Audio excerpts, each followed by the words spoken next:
হ্যাঁ, আমি ন্যায্য বিচারই করবো। সবাই চুপ করো। টনি, তোকে আমি এই শিক্ষা দিয়েছিলাম? আমি আমার একটা মান সম্মান আছে, সব ধুলিসাৎ করে দিলি। তোকে আমার ছেলে বলে পরিচয় দিতে ঘৃণা হচ্ছে। আমি সালমা ঘোষ শাকিলের সঙ্গে দেখা করার জন্য গিয়েছিলাম। খবরদার, আমার ছেলের নামে কোনো মিথ্যা কথা বলবি না। এই শাকিল, তোকেও কি বলছে রে? আমি তো কালকে ঘর থেকে বেড়াইনি।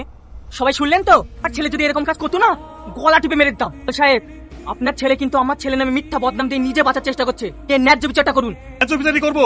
এই সাহেবকে এক্ষুনি ডেকে নিয়ে আয়, বিয়ে দিয়ে দিবো। না আব্বা, আমার কথা তো শোনো। খবরদার আমাকে আব্বা বলে রাখবি না। আমি জানবো আমার ছেলে মারা গিয়েছে, তোর সঙ্গে আমার কোনো সম্পর্ক নেই। রাত পর্যন্ত কোথায় ছিলে?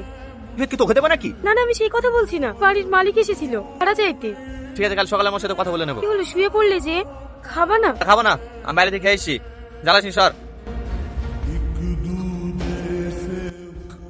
আমার মাথাটা বিশাল যন্ত্রণা করছে। আমি এক্ষুনি তোমার মধ্যে ভিক্স দিয়ে মালিশ করে দিছি।